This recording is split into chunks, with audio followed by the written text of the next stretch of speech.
So here it is. All right, so I wanted to do a review from, because it's been a few weeks since I was here, and so I wanted to do a quick review of the last sermon that I shared, so that we learned that Sabbath is a day for rest and worship, yes, but it is also a day for working, right? And what type of work is it? In the Desire of Ages, there's a chapter on the Sabbath, and in the Desire of Ages, it lists, it has these bullet points, and it tells us what Sabbath is a day for. It says Sabbath is a day for meeting the needs.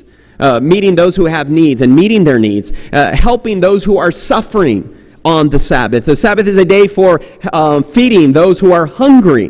The Sabbath is a day for reaching out to those who are lost. The Sabbath is a day to help alleviate the wants and the woes of humanity. And then in the Desire of Ages, it even mentions the word, it's a day to help individuals whenever there's a violation of rights. Isn't that something? And I really want to explore that aspect there a little bit more. What does she mean by the rights when our rights are violated? And the Sabbath is a day for working and helping in that direction. And so from then we pursued another passage where we were reading paragraphs from the book, The Ministry of Healing. And again, just a summary, that in the Ministry of Healing, it says that we need to spend more time coming close to people by personal effort. And that's the word that is used, by personal effort. We need to spend more time coming close to people by personal effort. And then it mentions this thing, shorter sermons.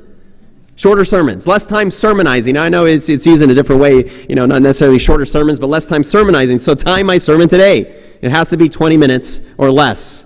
Shorter sermons so that we can spend more time in personal effort, being with people on a one-to-one level. And then the book, The Ministry of Healing, says that if we were to have shorter sermons and spend more time personally with people, we would see greater results. Isn't that amazing? So the secret to success isn't longer sermons or better preaching or, more charismatic preachers. It is actually personal effort is the key to see greater results. Isn't that interesting there, right? And then she gives a list. Well, what does that personal effort look like? And then it says there in the Ministry of Healing, it says, well, the poor should be helped. The sick should be cared for. Those who are sorrowing should be visited. Those who are bereaved. And Chelsea mentioned that we're in a season of loss right now in our church. We have lost individuals here. How about spending time with those who are bereaved? And I don't necessarily want to speak about my personal experience, but I remember when my son died, that was a difficult time. And when people decided to spend time with me, as the pastor, I'm ministering to other people, but now I'm in need of ministering. And when my church members drew close to me in sympathy, they didn't just leave me by myself, right? They were there with me. It made all the difference in the world. And so this is what she says, personal effort, helping the poor, helping the sick, helping the sorrow, helping those who are bereaved, helping those who lack knowledge. She uses the word ignorance in that context, but it's just those who want to know more, and helping them know more. She even uses the term counseling, as a way to reimagine the Sabbath. There's a way for counseling. And as I look at this list, I think about the ministry of Jesus. Isaiah 61, where he says, the Spirit of the Lord is upon me because he has anointed me to preach the gospel, to the good news, to heal the brokenhearted, those who are bereaved, those who are sorrowing, right? To give sight to the blind, those who have some sickness, to care for them. This list reminds me of what Jesus was doing. And again, on the Sabbath. How about doing that on the Sabbath? More time in personal effort. And then she continues to say, and then the church is organized for service. Okay, yes, we're organized for worship service, and we're organized for gathering, but no, the other thing that we're organized for is service. It's for doing. It's for action. It's not for sitting. It's not for listening. It's for doing action. And then she says, our watchword, is ministry. And the interesting thing here about that word ministry is that in the Greek, the word ministry or to minister or a minister is actually the word deacon and deaconess. And we're not just talking about the office of deacon and deaconess. We're talking about the verb to deacon, to help others, to minister to others. And the way the New Testament applies it is that that's for anyone who is a follower of Jesus. He has called us to deacon. He has called us to deaconess. He has called us to serve and to minister others. And that's what the church is organized for, to help other people. How about helping them on the Sabbath? And so here, and then it continues, and it says, you know what? She says a church, in fact, should be a training center. Shorter sermons. And actually, how about we train? We use the church as a training center. And then it continues to say that the monotony of our service, let me insert the word, the monotony of our church service needs to be broken up, is what it says there in the ministry of healing. It needs to be broken up. And then she says every church should be a training schools, and its church members should be taught how, and then there's a list, how to give Bible studies, how to teach Sabbath school and conduct Sabbath school in a way that is meaningful, in a way that people want to come. Have you noticed that? People don't want to come to Sabbath school. Have you ever wondered why? Well, I heard someone mouth the words boring.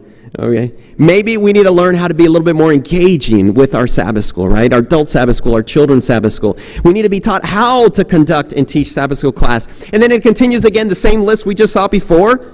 How best to help the poor. How best to care for the sick.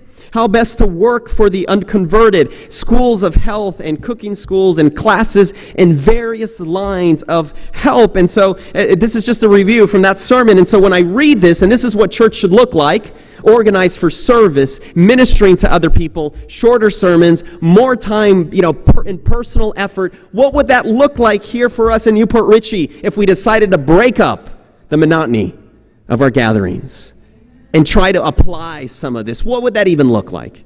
And so I gave you a couple weeks, to think about that. I'm still thinking about that. We're going to be experimenting from now on. So I think next Sabbath, actually I won't be here next Sabbath. We're going to do something else next Sabbath. But the following Sabbaths, the next few Sabbaths, we're going to be experimenting Newport Richey with our church service. Is that okay?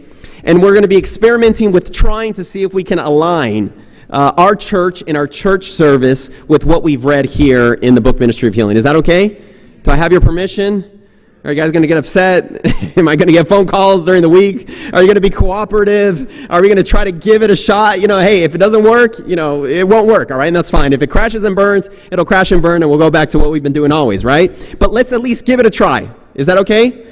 Give it a try and see what happens. See what happens. Okay, so just be on the lookout. We're going to experiment with things here, looking like in the future here. What would it look like for us? What would it look like for the Sabbath to be turned, the Sabbath service to be turned into training?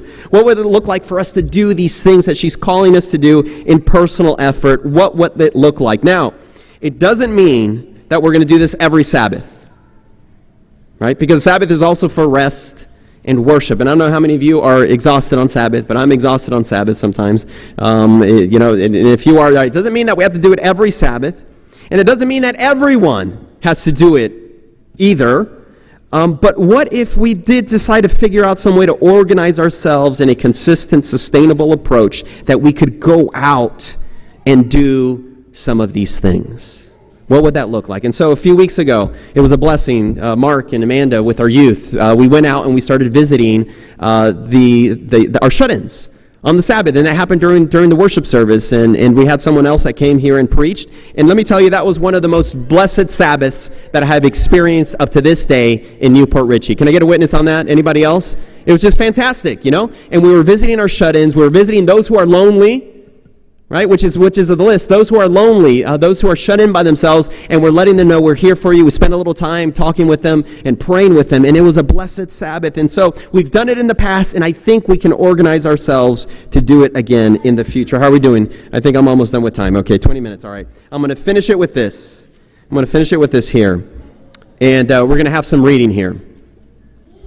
And this kind of just goes along. It's from the Ministry of Healing, from the same pages. It's just a few paragraphs around around the same area, pages 141, 142, 143, somewhere around there.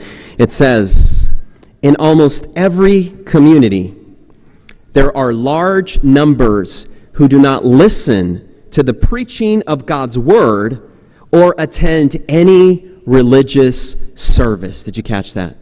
A lot of people, they're not going to come here. And it doesn't matter, what Adventist celebrity preacher we bring here, they're not going to come. Doesn't matter if we send flyers out there, they're not going to come here. If they are to be reached by the gospel, it must be carried to their homes. We have to go out. We can't expect them to come. We have to go out, which again, if I can remind you of one of our previous sermons, when Jesus took the 12 disciples and then he called them apostles. An apostle means those who have been sent out, and then Jesus sent out his disciples out. He sent them out as apostles. So there's a lot of people who are not going to come here. They're not going to listen to the preaching of God's word. That's why we have to go out there into the community, carried into their homes. How about this one here? Many have no faith in God, and they have lost confidence in man. Doesn't that describe our society today? We're talking about a secular society, a post-Christian society. Many have no faith in God. They're not going to come here. And not only are they not going to come here, but they've also lost confidence in man. And it's interesting, as I read the news, they're talking about how confidence in our day, confidence in our institutions is at an all-time low right now. No one trusts anyone. No one has confidence in anything. Not in God, not in the church. In fact, I don't know if I want to talk. Yeah, I put a little note here. I don't know. Should I say it? I don't know. I'm thinking, should I say it or not? No confidence in institutions. Of course, immediately my mind goes to government. My mind goes to government. I don't want to make this political here, right? But we think, anyways. And my apologies if there's politicians listening. Not that we don't trust you, but anyways, right? We've kind of lost our confidence in some of our institutions, right? But not just in our government institutions. You know that people have lost confidence in religious institutions as well? They have lost confidence in the church as well. They've lost confidence in pastors. I was reading an article in Christianity Today this last week, and it was talking about the United Methodist Church, that there is currently an exodus. 5,800 churches from the United Methodist Church are pulling out of the United Methodist Church. Imagine that. 5,800 congregations are pulling out. And so as I'm seeing this trend, the Presbyterian Church a few years ago went through a split as well. Now it's the United Methodist Church. And then I always wonder, could it be possible if the Seventh-day Adventist Church could also go through something like that as well? Could it also be possible? And so the article is saying 5,800 churches are leaving the United Methodist Church, and they're leaving for various reasons. But this is what it said. It says this is how they feel, those who are pulling away from the United Methodist Church. It says that they feel that the system is rigged against them. They feel that their leaders are corrupt, and that the conference just wants their money. Does that sound familiar? Have we ever expressed those sentiments in the Seventh-day Adventist Church? Let's go back to this. Many have no faith in God and have lost confidence in man. But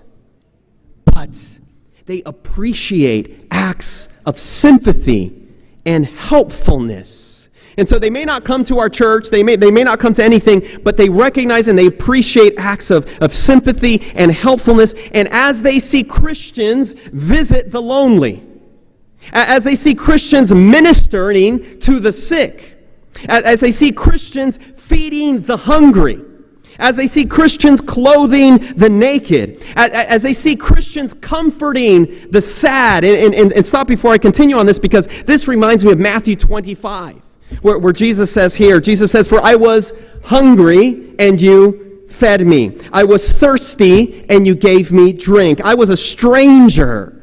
I was alone, and I didn't know anyone, and you took me in, and you invited me in. And I needed clothes, and you clothed me. And I was sick, and you looked after me. And I was in prison, and you came to visit me." That's what that list looks like, doesn't it? That's what that list looks like.